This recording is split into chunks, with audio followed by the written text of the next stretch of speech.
To all our podcasters out there, we got a good one today. We got the U.S. men's national team back on the topic list, but this time with the Olympics, the Olympic Committee and how they do things, how they operate, the differences between the men's and the women's. Did they get the roster right? Are there any misses out there?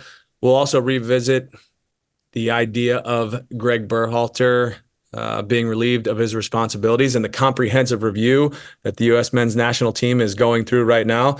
And then also another coaching change in Major League Soccer. St. Louis relieves Bradley Carnell. We'll chop it up. Jump in. Everybody's favorite opening, including Dax McCarty, Major League Journeymen. You gotta do something different. Dude, I love to say it now just because I know it aggravates you. It makes me so happy. Dan Gargan here with Dax McCarty and the infamous Alan Gordon. We're here to chop some things up, maybe revisit the last couple pods. Been having some good banter, fellas, and I know that Gordo spent the entire July 4th extra long holiday weekend just watching soccer and doing research on the Olympic roster. So many things to discuss. He's got all the nuanced details. So let's throw it to you, Gordo. Who's got it right? The men or the women for the Olympic roster in the amateur versus the pro full open roster discussion? Who does it better? Which way is the right way to go for the Olympics to move forward? I don't know. I don't know. I don't even know what you're asking because that's a dumb question. It's the dumbest question to answer. No, it's not. It's not the dumbest question. I love it so much, Gargs. Thank you for doing that. I think it's so dumb, dude. Thank you for doing that. Gordo, let me break it down for you like you're a small child, okay? Okay, break it down for you. Like I'm a listener. Break it down like I'm a listener. Like I tell my kids, please put your listening ears on, okay? Okay. All right, I'm here. For the men's Olympics, you take ostensibly an amateur team. You have all U23s with 3 overage players. For the women, it is a full pool national team event. You can take whoever you want. Your best players can go. Doesn't have to be an age group related thing. Now, let's revisit Dan's question. Okay, I know all those things. It was worded poorly. Okay? No, it wasn't. Disagree. It was not worded poorly. It was clear. I think the men have it right all day. I think men have it right. The way that they're doing it, the old school hockey way, they used to do it in hockey before they allowed the pros to go back in. It was the great miracle on ice. It gives these college kids and amateurs, it gives them their major tournament, right? And I know there's U17s and U20s and things of that nature, but this is a big deal for youth development. It gives you a gauge of where your youth development is at, and players that we should be seeing in cycles to come for the men's, full team. The men's full team has, they have the World Cup, they have Copa America, they have these things that are grander than life. I know Olympics is historically one of the biggest things on planet Earth in the sports world, but I like this. I like the way that they give the young players a platform to represent their country on a major level, because let's just be honest. Nobody really cares about the U17s or the U20s. Hold on, Gordo. I'm gonna jump in just real quick because I don't necessarily disagree with everything that you're saying, but there is a very specific issue that I think you're maybe throwing an airball out on, which is none of these players are amateurs. They're all pros, every single one. Yeah, that's okay, but it's you're mainly talking about young players, Gordo. The youth. And you used Miracle on Ice and you said college, and it kind of threw. So you're talking about that threw a wrench in it, but I was still talking about the youth. Hey, I knew what you meant, buddy. I was on your wavelength. I brought myself down to your level for that. I said youth like 4 times, but I like to gauge where we're going to be in the next upcoming cycles. Like I said, now. Go back. How many Olympics prior to this one did we miss in men's U.S. soccer? 3 in a row. So where are we today in our men's full team? It's kind of telling of where you're going to be. Now, the golden generation never qualified. I don't know if I agree with that. We're not winning any games. We're not winning any major games, and we never qualify. We haven't qualified for the Olympics in the last 12 years. So it is kind of tough. Well, not really, because if you look at who qualifies from the rest of the world, it's not apples to apples there on who's going to have World Cup success, on who's winning. It's not, but or who's qualifying for the Olympics out of Europe or out of South America or whoever. It's not, but I do think Gordo makes a good point. Meaningful games for younger players, we've missed out on that for a significant amount of time. And I do think while the Olympics is, it's relatively short event for soccer. I think, you have your 3 group games, and then I'm not sure if it goes straight to quarterfinals. But look, it's not a ton. It's an incredible experience. It is a great experience, but I see, so it's not a ton of games, but I do think it's a great experience. And I do see Gordo's point that, look, I think we've lost out on a small portion of development for a very important age group for the national team that hasn't really developed all that well. And if you look at the full national team, are we talking 3 additional games every 4 years? That's what we're basing this off of? I'm not talking about that. I'm talking about what else are you going to base it off of? What else are you going to base it off of?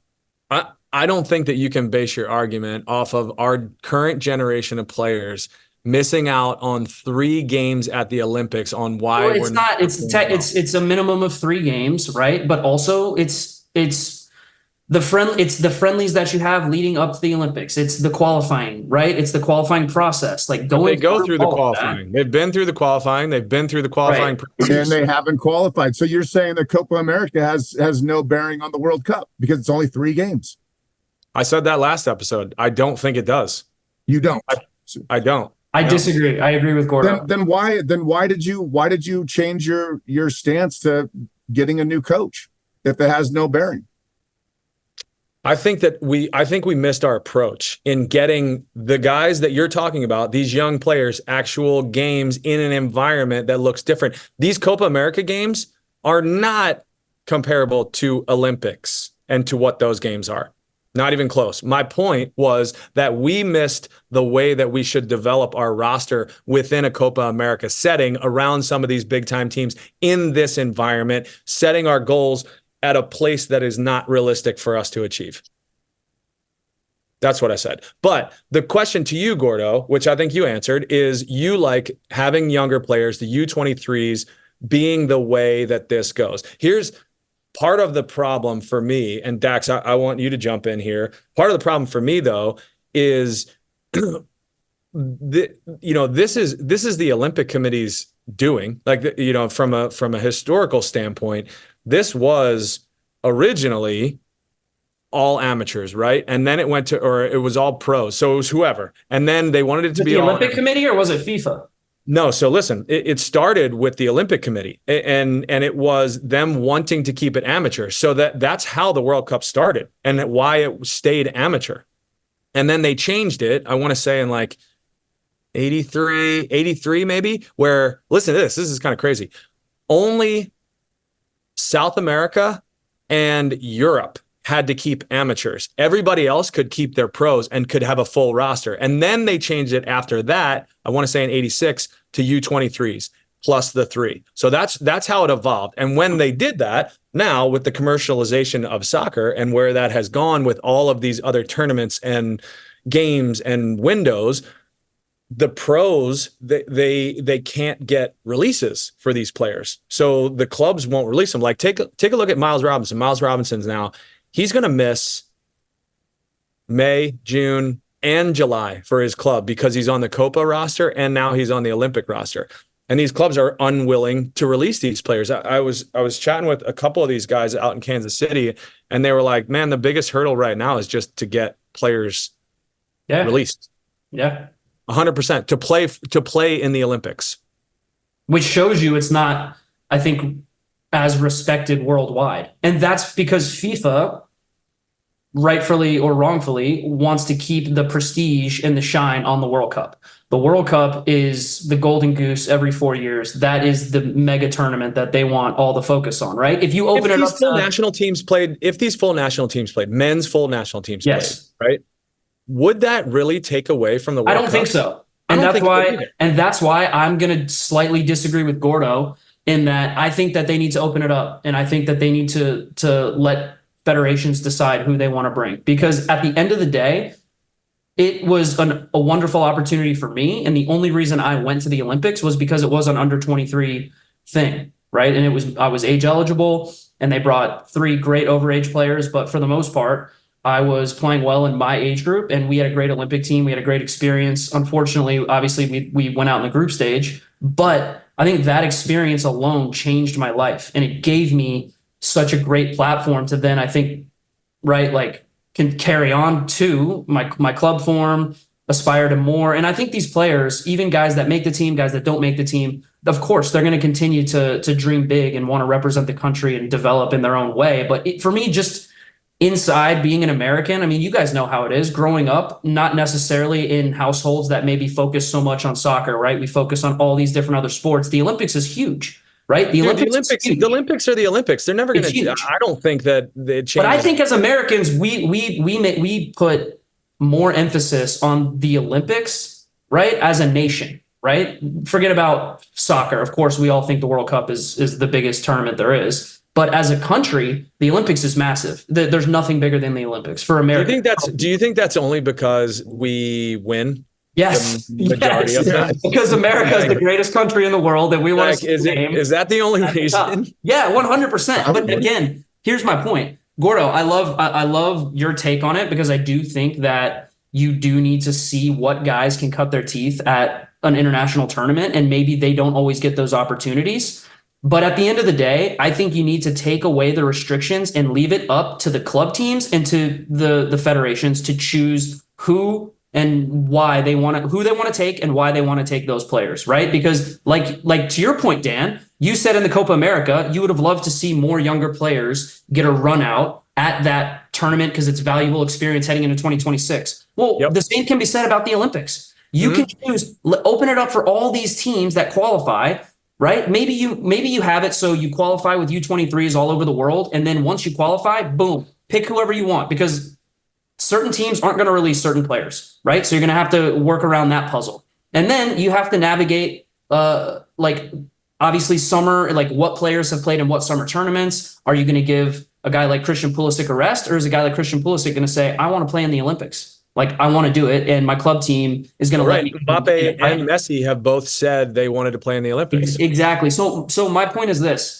You leave it up to the federations to choose. If federations say we want to put a premium emphasis on winning a medal and winning a gold medal because that's what we want to do, then you bring your best you bring your best team you can possibly bring. But if you're U.S. Soccer and you say, well, Copa America was a failure. We know what we have with player XYZ, but what do we have with some of these younger players that maybe weren't good enough to make the Copa America roster, but we want to see them in an international competition and we want to see what they got. That's for me, I think the next step in opening it up and just letting it be a tournament where confederations and teams, they choose who they want to bring. They can mix it. They can bring all young players if they want, whatever they want to do, right? Because I think right now what you're seeing is kind of a little bit what Gordo's talking about. You get these guys that have not a ton of experience on the international level, and they're really, really valuable, important part of their club teams, and their clubs are releasing them. They're saying, look, we want you to go and represent our club. We want you to represent our country. And oh, by the way, we think that if you play well in these Olympics, we see a big fat payday on the end of that, right? So this is all, I think it's all win-win. Of course, in the long run, like if you're a team, let's say you're Philly and you don't want to lose Jack McGlynn or Nathan Harriel, like, yeah, that's going to hurt you in the short term, but it's probably going to benefit you in the long run. Do you know what I mean? Yeah, I do know what you mean. I understand. I agree. I hear what both of you are saying. I would tend to lean towards Gordo's position. I think that the U23 is the place where it should be. To be honest, like I don't really see the benefit of playing a dream team. Like that for me it's not really that enticing. Like it's fun and I get the idea around it, and if your best are performing, but it's supposed to be amateur, right? Like that's the idea of the Olympics. The idea of the Olympics is it's amateur competition. And but Is now, that the idea of but they're the not. Olympics? But they're not. it's but what they're it not was. amateurs. It's what the idea was. Okay. It's no longer that anymore. I Got mean, it. everybody's a pro that's in it. So That's what that, yeah, that's fine. It's the only way to regulate, because in soccer, everybody's turning pro at 17, 18, 19 years old. It's the only way to regulate and keep it as amateur as you possibly can is putting a age cap on it, right? Because it's not going to be amateur ever, because nobody's going to wait to sign a well, contract. My question is, with all these other sports, though, is there any cap? Is there any age? That's what I'm saying. The most famous sport in the Olympics is what, in your mind? Basketball. Track and field. Track and field, number one. It's historic. Maybe because of the dream team, but it's basketball. It's definitely not basketball. Anyway, my point is they're all pros. They're all pros, every single one of them. Yeah, exactly. The best track athletes are pros, and they've been pros for a long time. But I do like the idea from where Gordo's position is getting some of these kids in and around it, or the younger players. I think having inconsistencies across the board from the Olympics makes it tougher, though. And it makes it more difficult for this tournament, the Olympics as a tournament, to be as attractive for these federations to get behind it. And in terms of the comparison between men and women, I can see the thought process with the women, because they have superstars, right? I would argue they have bigger superstars in with their respective gender than we have. Okay. I think you're talking specifically US. Okay. Men's versus women's. Okay. I think that, across the board, they've always had like Carly Lloyd, Rapinoe, Alex Morgan, Mia Hamm, stuff like that. Are they bigger than Landon Donovan and Tim? No. But I'm saying that they have a smaller sample size of the stars. Like, who they are, and you don't know who anybody else is. I think the men, Landon, Pulisic, but you also know all the other players, because they are on the big stage more often, and the girls are not, and they don't have, nobody's watching WSL as much as they are MLS or anywhere else around the world. So I think that's also to your point about why they bring them, because they don't get pulled out for so many events. Like, they're not getting pulled out for a Copa America. They're not getting pulled out for all the other ancillary pieces. Yeah, I think as a marketing strategy to get people involved in, because for the women, the Olympics, they treat it like a World Cup. You always hear about these girls. They got 2 World Cups, they got 3 Olympics, all that stuff, right? And it's a big deal to represent the country and win.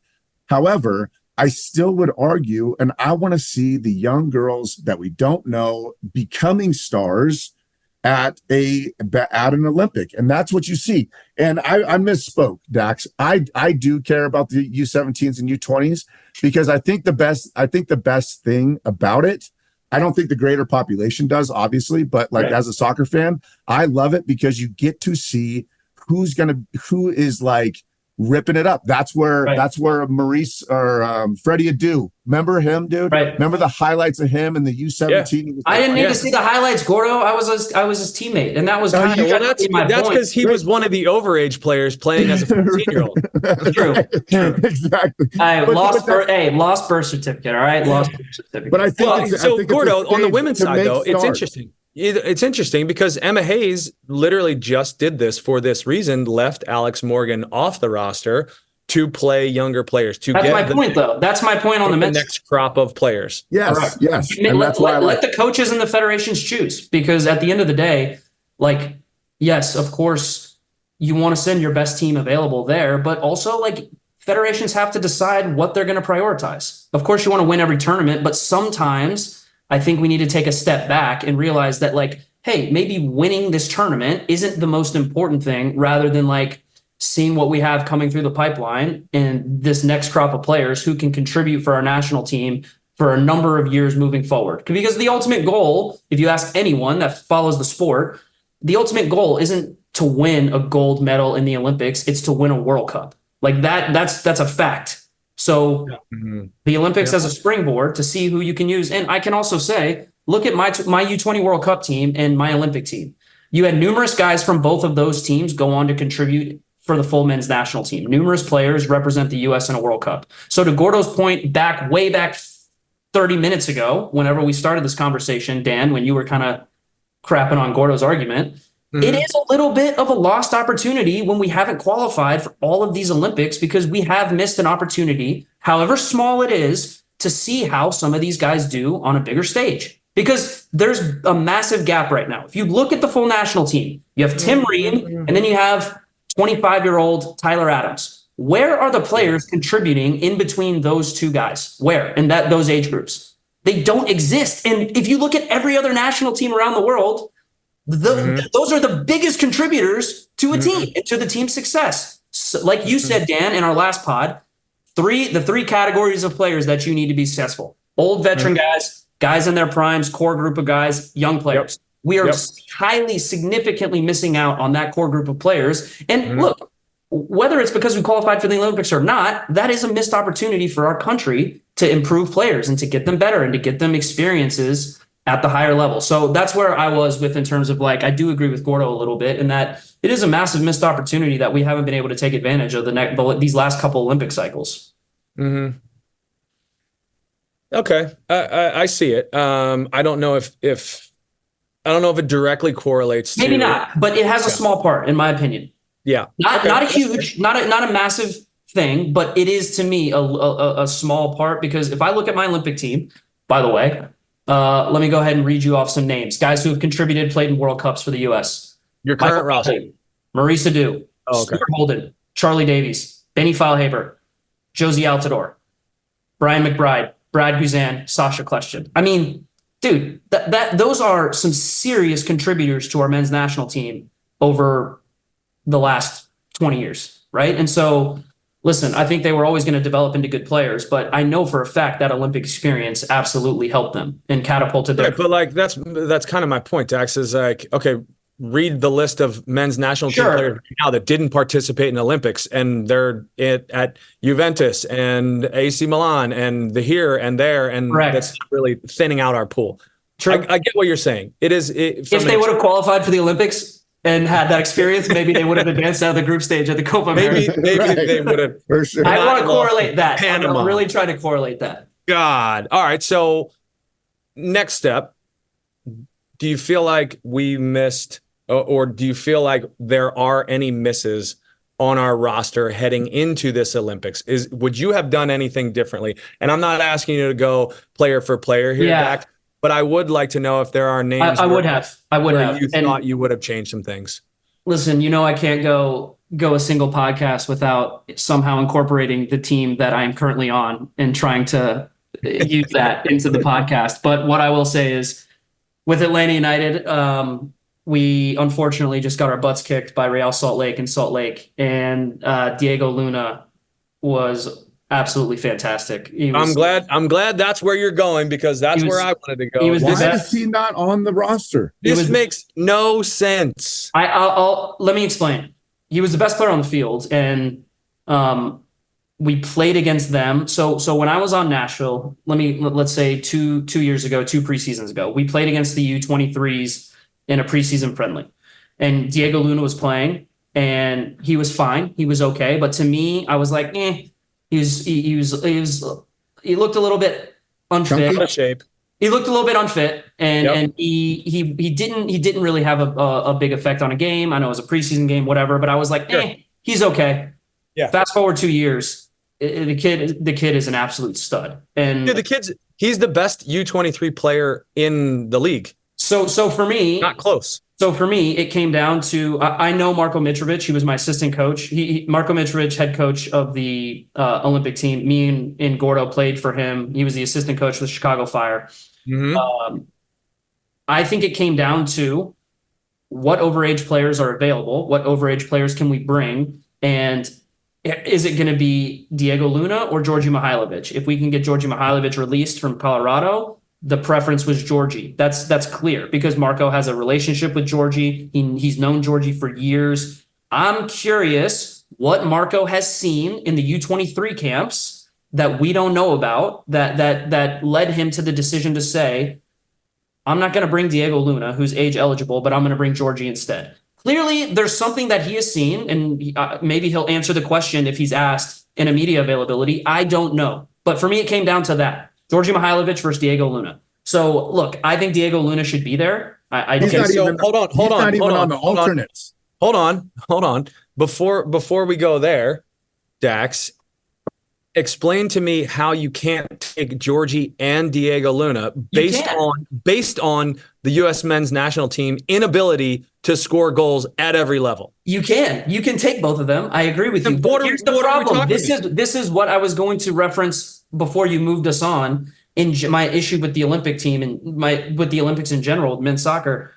There are only 18 player rosters, which in this day and age is asinine. That's ridiculous. You cannot sit there and tell me that is appropriate for a big tournament. It's only 3 games. It's only 3 games. What are you talking about? If you get out of the group stage and you go to the final, how is it only 3 games? I know you get out of the group stage, but it is only 3. So why doesn't the World Cup have 18 player rosters? Look at the Euros. I think what about the Euros? What about Copa America? It's only 3 games. Ridiculous.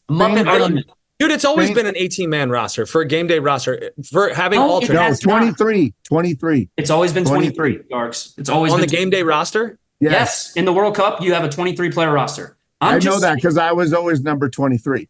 I thought you were number 24. Dude, my point is this: these rosters are too small. It's insane. That's fair. If I go through this roster, there's no, it's so unbalanced, and I don't necessarily even blame Marco that much, but you have ostensibly one defensive midfielder in Tanner Tessman. Maybe Jack McGlynn can play there, but are you really? Lucio. But okay, fine. But that's why you have to have guys that are versatile, right? You have one number 9. You have one striker. That's a massive issue for me on this team because what happened in the 2014 World Cup when Josie got hurt, went down 5 minutes in the World Cup. There was no like-for-like replacement, and that was on a 23-player roster. So for me, look, it's an almost impossible job trying to fit all these pieces together, which is why I want to give Marco a little bit of grace because we don't know what goes on behind the scenes. We don't know what has happened at those U23 camps because for me, based on form, Luna has to be there. He's a creative monster. He was fantastic in our game. Are we factual? Are we at a point where we know that the report that came out of Luna passing on being an alternate, is that factual? Or is that just I don't know. Listen, if you thought, because if that's factual, then it'd be hard to argue about why he would be offered that and not the team. Yeah, I don't know. I don't know if that's true or not, right? Because I'm also looking at the alternates, and he's not on the list. So look, I do think the roster's flawed. I would have made some different choices. I mean, you have John Tolkien, Caleb Wiley, and Kevin Paredes can all play left back, and you have Nathan Harriel, who I think is the only right back on the roster. So, again, we don't know what goes into these decisions. We can only judge it for what it is. I think Luna has a right to be perturbed because he absolutely destroyed us in Atlanta. It was a masterclass of a second half from him. We felt the wrath of his snub. He's a heck of a player. I mean, he has. So is Georgie. So Georgie's having a great. Georgie, heck of a player. Agreed. For me, like I think that where I struggle with this decision is that, first of all, who was available. We don't know who they tried to get released and who wasn't released. So that's the one caveat here, right? Let's say we went for number 9. Let's say we try to get Haji Wright released. Let's say we try to get Brandon Vasquez released. And they teams just said, no, you're not taking these guys. Well, then I think also players too. Players are passing on this opportunity as well. That's crazy. Are we sure? Are we sure players are passing on this opportunity? I'm not mentioning any names specifically, but I do think players are passing on overage players. Okay, maybe overage players that maybe needed a break and maybe they wanted a vacation. I can see that. But again, I just look at the striker position and it just worries me. Like I love Duncan McGuire. I think he's a wonderful player. If there's something that happens where picks up an injury, maybe picks up multiple yellow cards, whatever, there's not really a like-for-like replacement on the roster. So listen, there's a lot of things that go into it, but again, it's a great roster. I think there's plenty of talent, plenty of good players. You have to hope for the best, and I do hope the boys do very well because I think there's plenty of quality to get it done. So let's stick with the U.S. men's national team. Our last pod was focused squarely around the potential change for Greg and for the head coach. For me, I think it's kind of similar to Joe Biden. It's not really an if, it's a when. This ultimately transpires.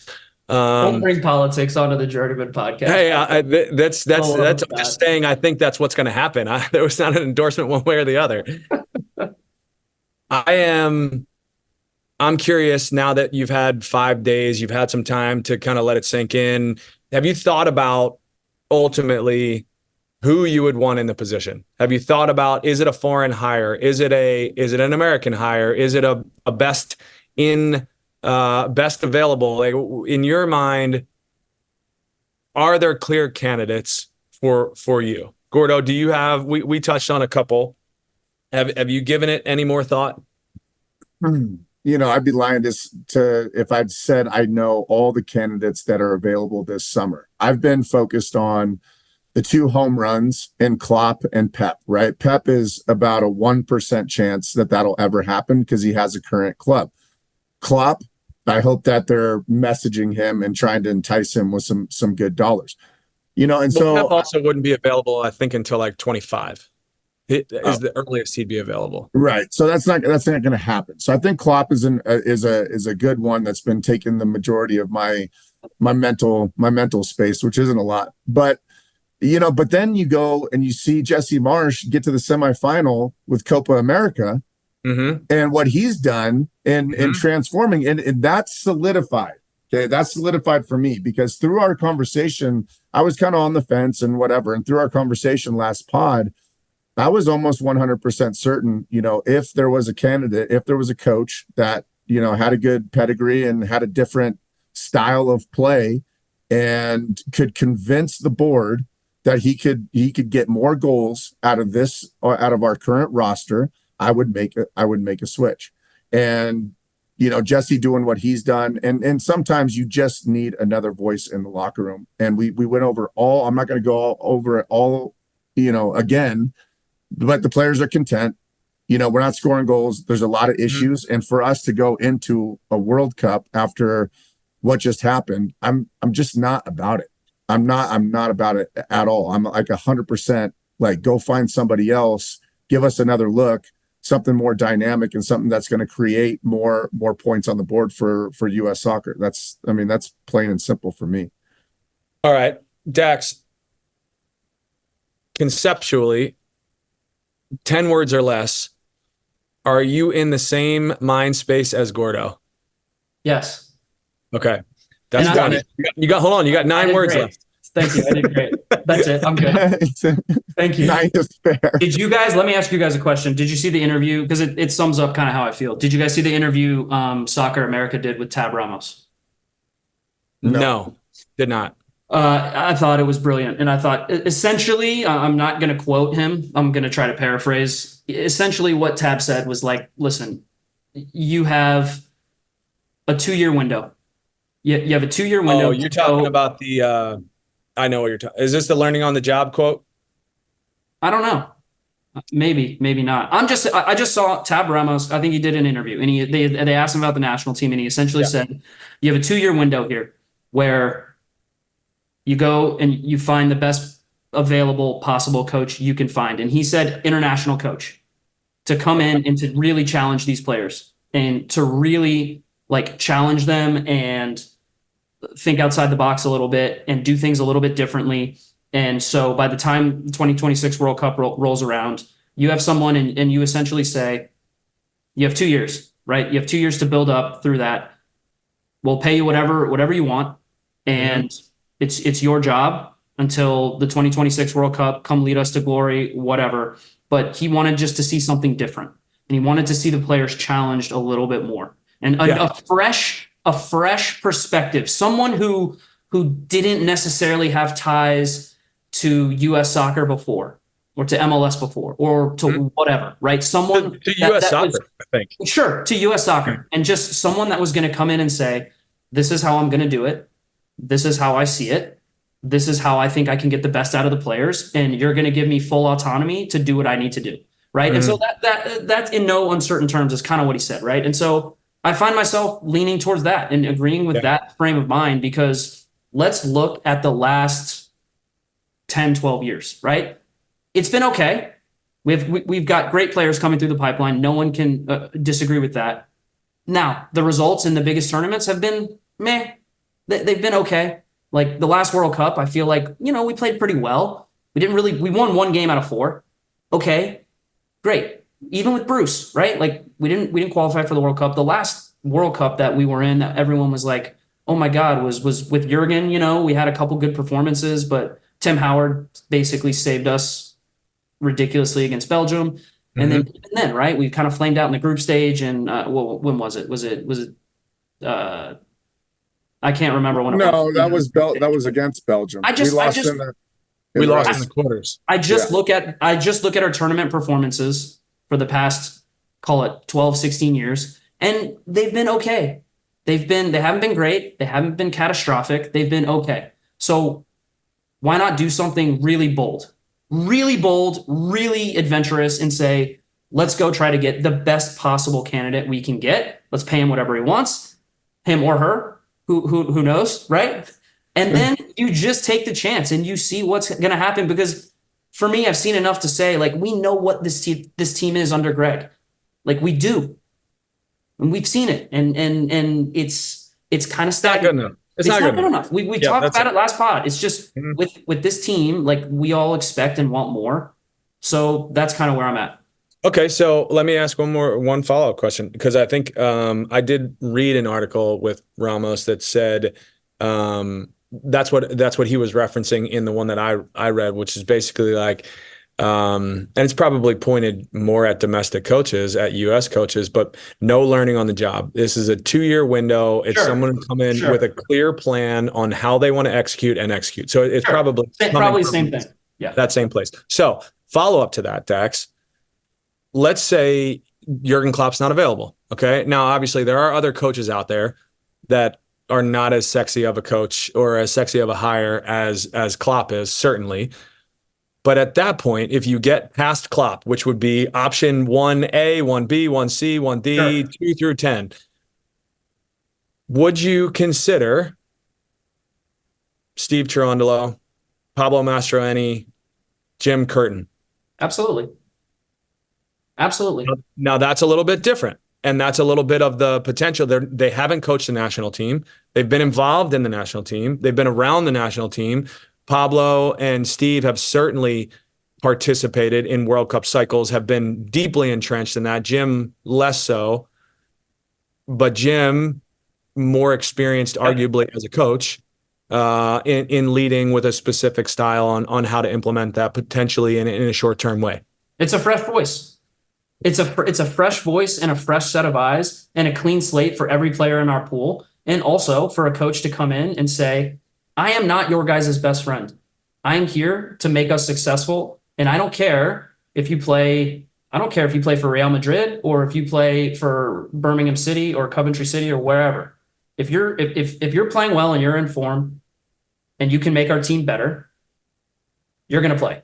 And the national team, like, for me, the national team shouldn't be the collection of our most talented players. The national team should be the best team. It should be a coach picking players based on profiles to put on the field to give us the best chance to succeed in tournaments. Okay? That's what it should be. Shouldn't be, I have 11 super talented guys and they all don't play well together, but I'm going to put them on the field anyway because they all play for big clubs. It should be a coach saying, this is how I want to play. This is the style I want to play with the players that we have available. And I might not put always the most talented players on the field, but I'll put players on the field that will make the most out of the situation and make each other better and make this team better and give us the best chance to win. Because at this point in time, I would love to say we play beautiful football, we play beautiful soccer, we have 27 pass sequence that lead to goals, goal kicks. We don't have that. I want to win. We're trying though. We're trying really hard. We are. Show me. Are we trying really hard? Show me a feel coach that's going to put players on the field there. to help us win games. Because at this point in time, we are not changing the way that the world views American soccer. Let's just go and win. Because guess what? Canada, let me use Canada as an example. Mm-hmm. They haven't played that great in this Copa America, but they're in the semifinal. And nobody gives a shit how they got there. They are in the semifinal, and they actually played really well in their last game. In the group, they weren't good. Okay, if you watched any of their games, they benefited from 2 red cards, right? They scored 1 goal maybe. I actually thought they had a great 57 minutes of soccer against Argentina. Sure. Okay, great. What about France and what about England? Not as good. They've been bad. They've objectively been bad. And guess what? They don't care because they are in the semifinals and they have a chance to win a trophy. So I don't care how it looks. I just want to win. I think there's one piece of this decision-making process for me that somewhat stands out and has been standing out. And I do think that it's a lot about personality with this group. I feel like whoever comes in has to be a bigger, stronger, more polished, more experienced voice than the group of players currently. Because it seems like, from my vantage point, they needed to be directed and mandated as opposed 100%. To throwing the group out there and seeing how they do. And that's not a commentary on Berhalter. That's more of a commentary on, okay, how do you take the next best step? And I'm not sure sorry, Gargs, but I'm not sure that the 3 candidates, U.S. candidates that I love, Cherundolo, Pablo, and Jim, I'm not sure those are the guys that can do what you're asking the next coach to do. I think Pablo is a player's coach. We all know that. Jim is same, and Steve is probably the same as well. A little less soft-spoken. So those aren't the brash changes of a manager that I think that we're wanting, right? Because they're going to be a long-term. You think it's too close to similar to Greg? A little bit.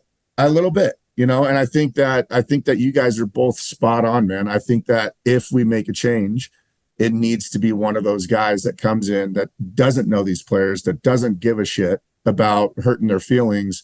And you're right, Dax. You are so right, dude. We've been so focused on the best 11 players. And we have some great players. We just don't play good together. Like we need a little bit of mix. And we've talked about this several times. We need a little, I mean, Tyler Adams gives you that kind of hard-nosed guy, but we need a few other mixes along the way of just, you know, a different style of play instead of just all these quick, really good technical players that, you know, aren't really doing it right now. Yeah. I don't know. I think it's tough. I think if we don't get Klopp, I would tend to lean towards one of those 3 guys. And that's probably more my patriotism coming out than anything else.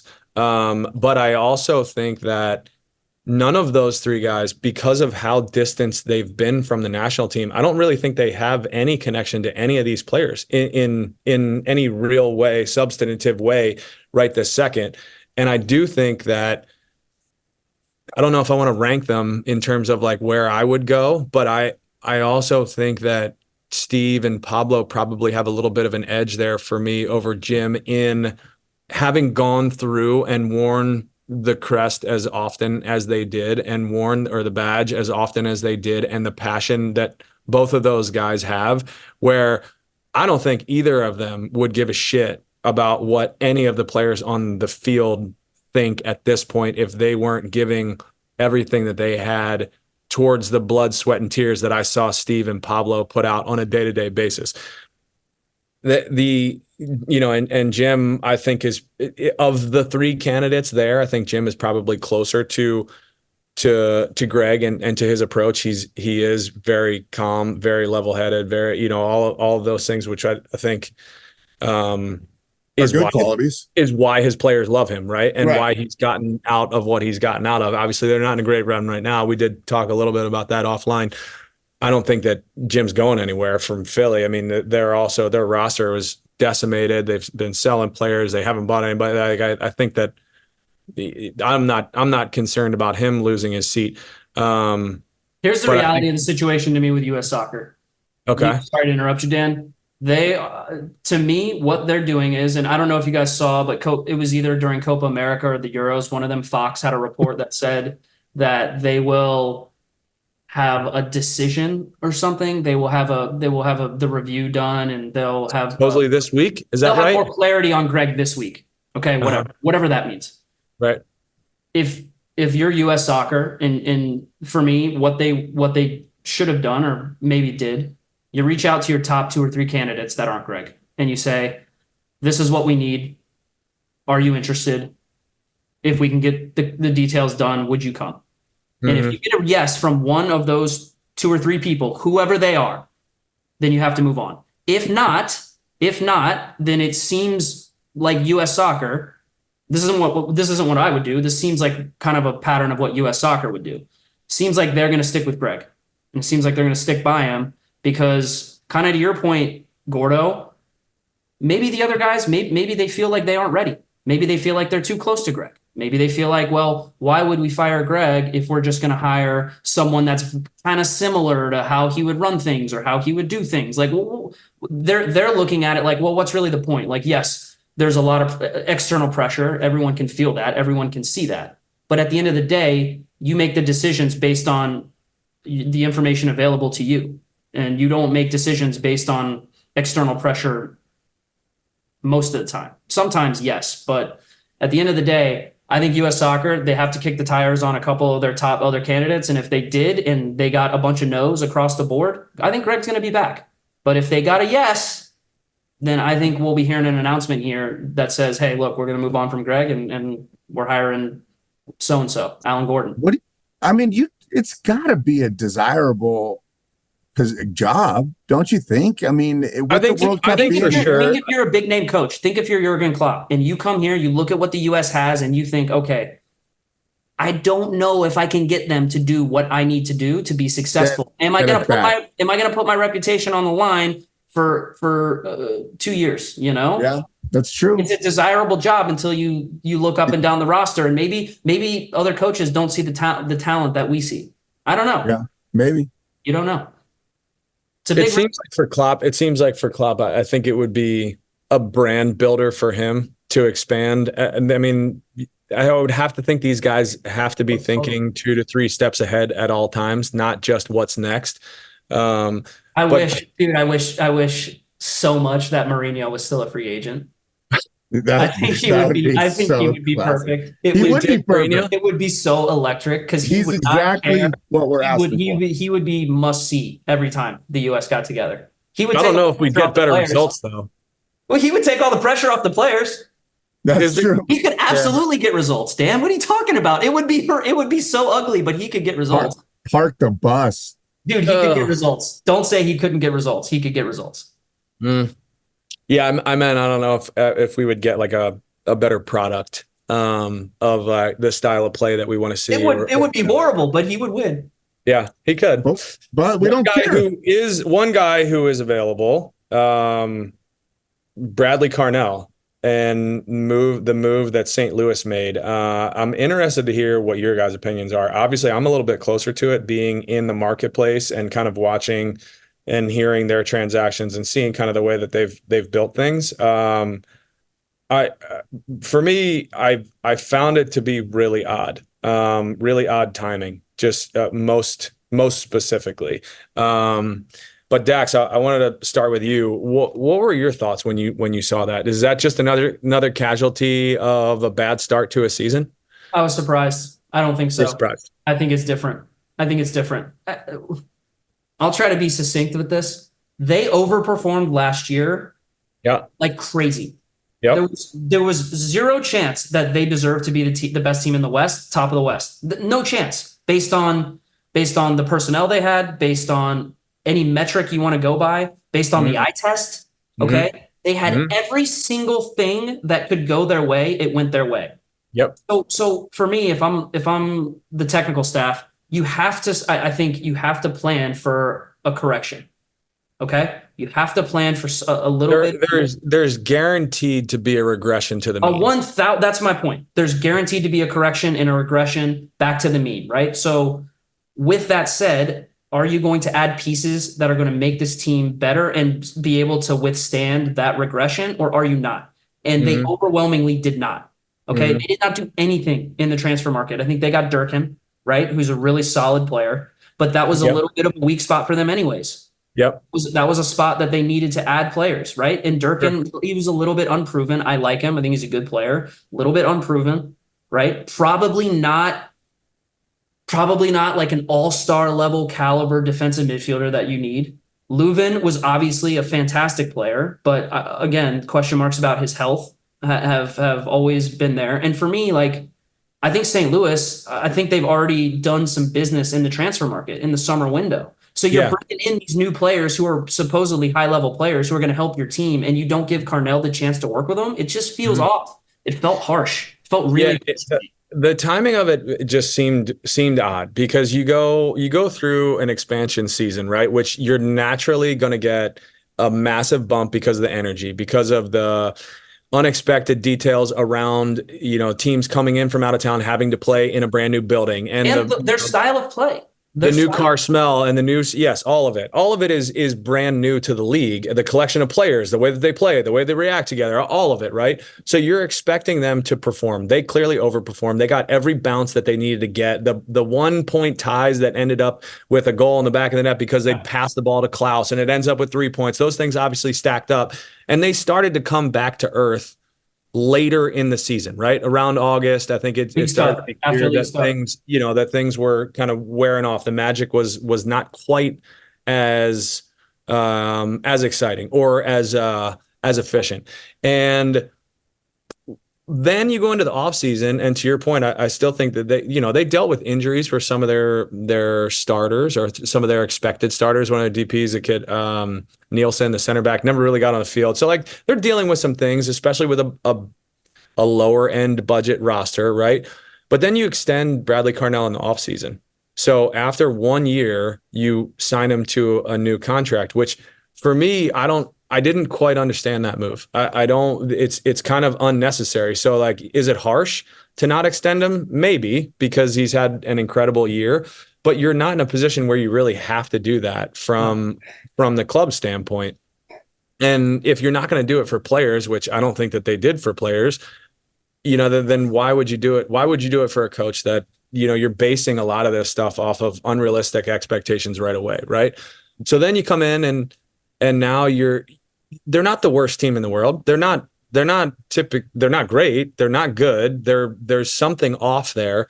But I want to say like 3 or 4 days after they let Bradley go, they announced a new signing of another DP. Exactly. Which, that's my point. To your point, like, you're bringing in reinforcements to make this team better. It just seemed kind of all of the the dots didn't necessarily. You know what it speaks to, and I have no idea. I'm just speculating. It speaks to a disconnect between the coach and the GM. It speaks to maybe friction there, which again makes no sense because they just gave him a new deal. Right. So why not give him the chance to coach all the new players you're bringing in, guys who are going to raise the floor of your team significantly if they're DPs? Doesn't make any sense. They did bring John Hackworth back down from the booth. So Hack was on the bench last year. He coached their MLS Next team when they brought in all these guys originally. They moved him upstairs as a technical director and now moved him back down. So they do have a pair of steady hands. He was my under 17 national team assistant coach. Yeah. Okay. Yeah. Fact. He's been around. He's been around a lot of places with the Union head coach. Yeah, he was the U20s, U17s, U23s. Like, he was the Olympic coach too, right? I mean, he's been around, and now is back on the sideline. So split the results, beat San Jose, and then got smoked by Colorado. Yeah, I didn't get it. I think that team has a lot of potential. I think we spoke when you were on vacation, Gargs, when the Better Host was hosting, but that atmosphere, what they've built there with the training facility and the stadium right next to each other downtown, it's really special. It's a really, really special thing they've got going on. So, you feel for Carnell, because I feel like he's been a little bit hard done by with being let go so quickly. Because look, a few results and they're in the playoff race. It felt really, really, it felt like a quick trigger to me. Couple interim seats. Atlanta, St. Louis, San Jose. There's some jobs out here for Dallas. coaches. Dallas. Yep.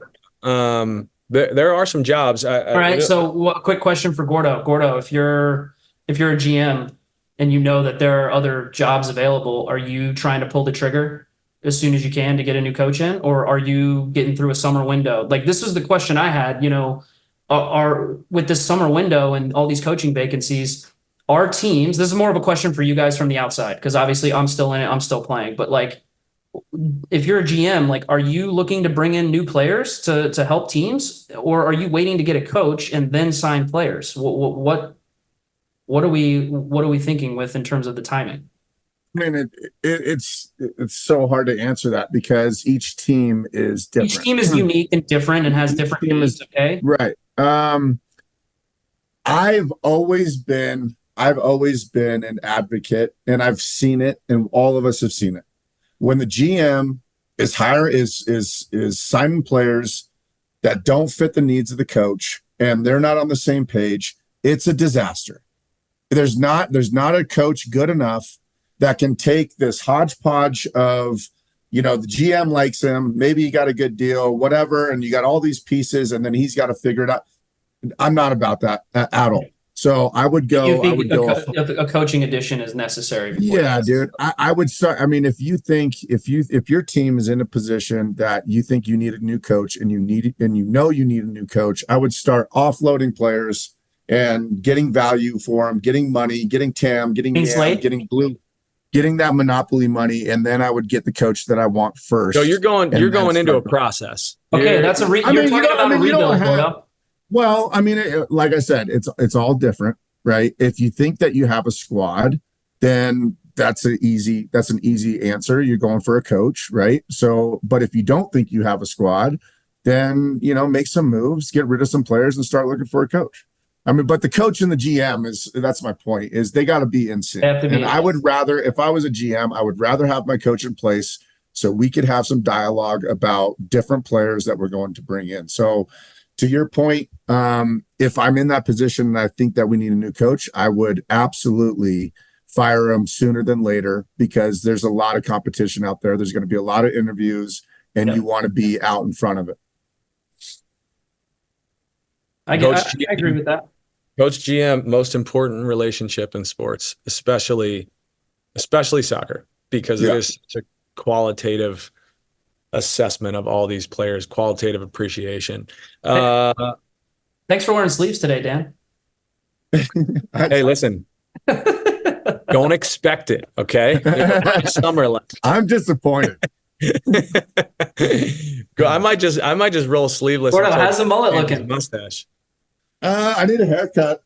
We're getting some curls. We're getting some curls back there. But it's like, Gargs, it's like if I showed up, when I show up without a mustache, it's going to be disappointing. You look great. It's going to be what? When's the last time the missus kissed you? It's been a while. She's kissed the mustache a few times, though. All right, gentlemen, it's been real. Good pod.